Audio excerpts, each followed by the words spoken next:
Okay, so welcome to IsoNation. My name is Nick Baxter, and I am here today on Friday for our usual Friday weekly wellbeing show. But there are two different things that have changed for today's show. First of all, you're not seeing any camera trickery. For the first time, we've actually got two guests in the show, and also our normal 12 p.m. slot has been, we revised it this week and we thought we'd put it in at 4 o'clock. So just before everybody logs off Facebook and LinkedIn before they embark on the weekend, we thought we'd share our usual style of banter and weekly wellbeing with our feature this week. So weekly wellbeing, we started this feature probably about 7 or 8 weeks ago, and in conjunction with the Leaders Insight, which we normally do on a Monday, we want to create a platform for leaders to be able to look after their own physical, mental and emotional well-being,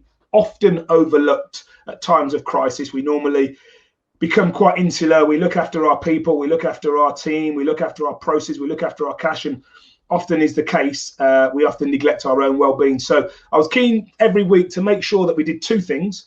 One, share how a business leader has dealt with their own mental well-being and how they've kept themselves sane and safe and mindful and kept themselves with a decent perspective. And secondly, we always like to round off the week with a good news story. So that's why I've got two guests. So I am really honoured. I'll do two intros first of all. I'm really honoured to invite a good friend of mine in Kathy Leather. So for those that know Kathy has held a whole host of senior commercial director roles within hospitality, sport and retail, to include Worcester Warriors, Bedford Rugby, Luton Football, and of course, what was the other one as well, Kathy? Commercial radio.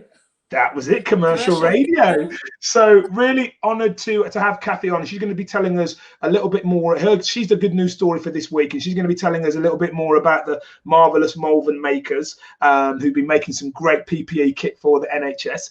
And I'm also really honoured to bring on a good friend of mine. I've known her for a number of years in a very professional capacity. Her name's Nikki Ayles, and she is a positive psychology practitioner. So she understands. That was a mouthful, wasn't it, Nikki? Yeah, you managed it though. You did well there.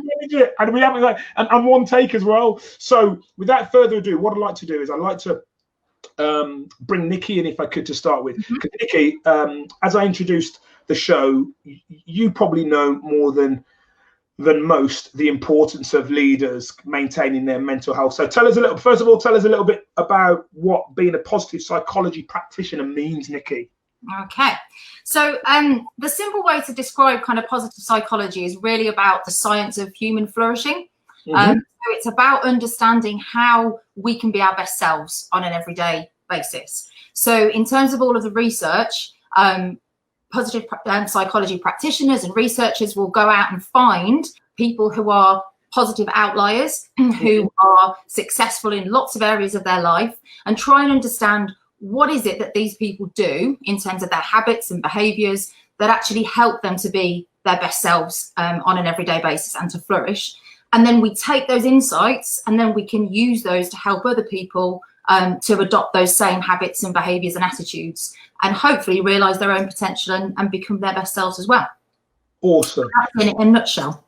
I love that. And that's there's two things that I really like there. One, the recognition of the successful traits or people who are successful and recognizing what makes them. And then I suppose the hardest part then is kind of putting them all together in a format or in a program that you can then take to the masses and say, well, listen, this is a proven formula based on empirical evidence from 50, 100 other people. It's what we do. What are you finding at the moment in terms of leaders and in terms of making sure we keep that mental resilience? Have you been using any of these programs to help people through the COVID situation? Yes, I mean, I think going back to what you were saying about what tends to happen with quite a lot of leaders is they can forget about their own well-being. And I'm sure you're aware of an amazing guy called Simon Sinek. I love Simon. So if anyone watching hasn't heard of Simon, please go and read his book, have a look at his YouTube talk. So Leaders Eat Last is an absolutely amazing book and program.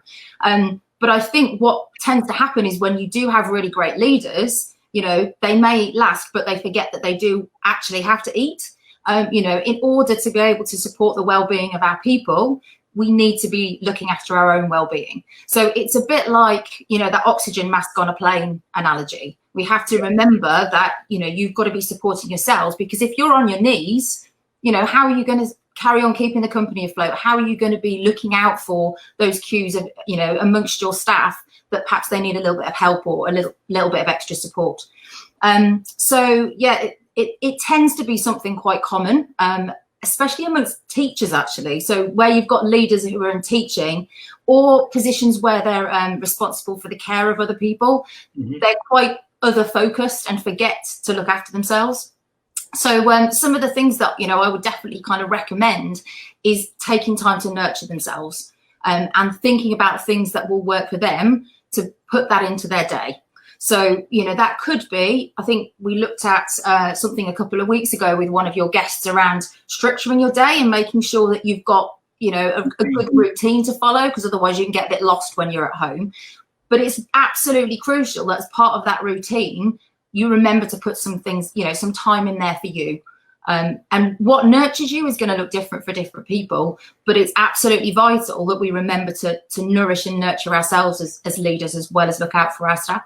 I love that. And in terms of what I'd like to, and you're right, people that look after other people who are in caring environments or in caring professions, that's just in their DNA. But actually, in a crisis, you do want them to care for their clients. You do want them to care for their customers, but they also need to have a bit of self-love. They also need to. Absolutely.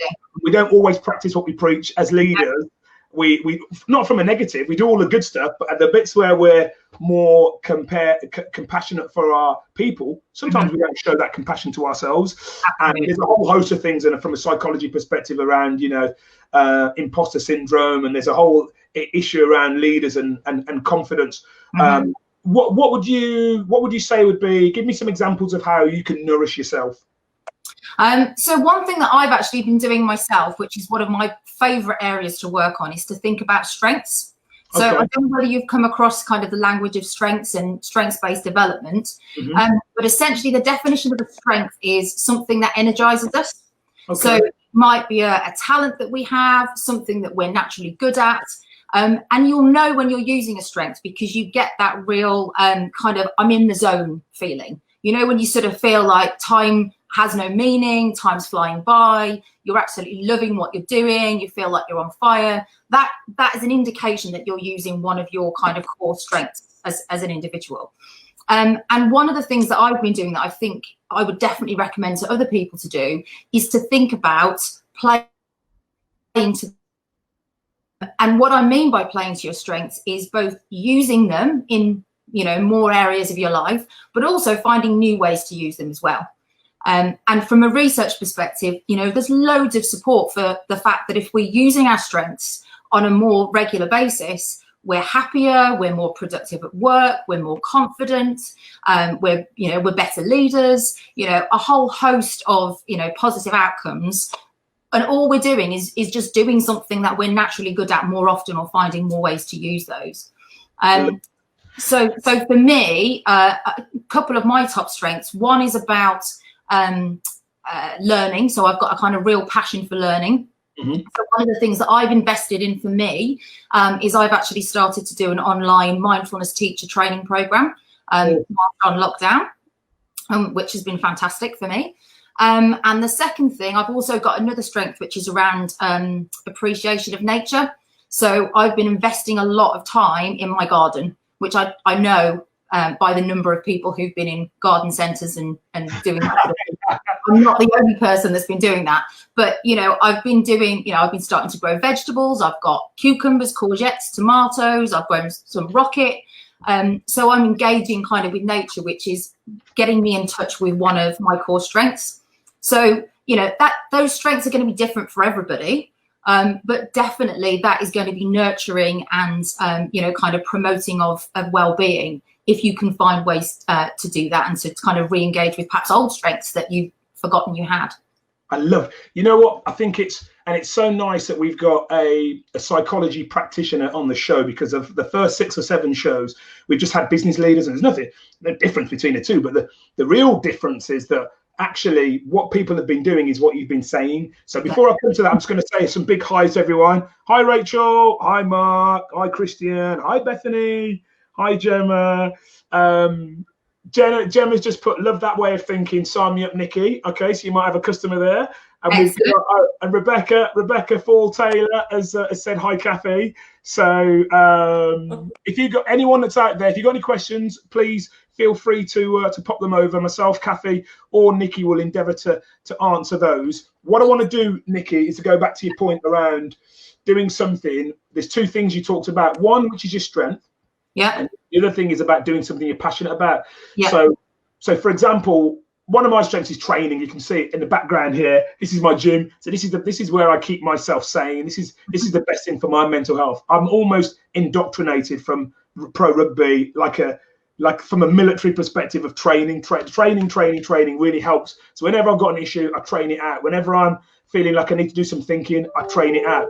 And that's my strength. But actually the big thing that you talked about is the thing to be passionate about. And you said something that people don't do. So I've recently picked up my guitar. A lot of people, and I've recently learned to speak French. A lot of people have done languages. A lot of people have taken advantage of some of the online courses that are out there. Open University, we're doing some free courses. So it's really nice actually to see the theory, which is the passion and playing to your strengths, and reality, which is what people have. So they've naturally gravitated to those things as a way of coping with this, because it is a really stressful environment, and it will lead on quite nicely to what Kathy's been doing. You know, there's lots of people. Kathy's a business owner. She works within hospitality. She hasn't been able to do what she normally does. She's got a whole host of other friends that have come together collectively and said, all right, what else can we be passionate about? What else can we give to the community? What else can we give to other people? One is a great element of giving back, but more importantly, actually for our own mental health and for our own emotional and mental well-being,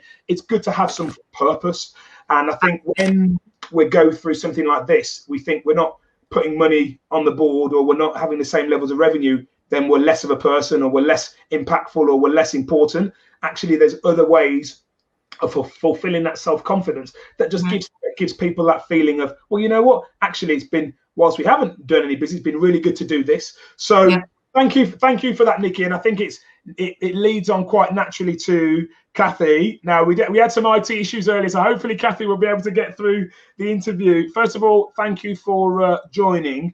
Tell me a little bit more about the marvelous Malvern makers. Our good news story for this Friday.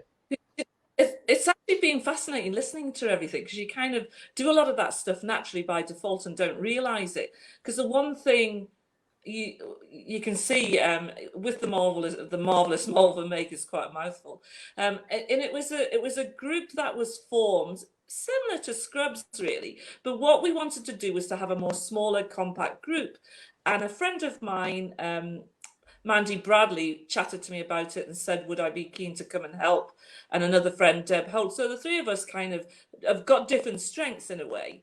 And what we've done is we've just galvanized all these women and people, and actually some men have helped around Malvern, just making products, so scrubs and hats and caps and masks and everything. And the interesting thing is to make people understand their worth. And that's what you see the most happening. You know, someone saying, well, I can't sew. But you know what? I've got loads of buttons in my needlework box, or I've got a bit of money and can I buy some fabric?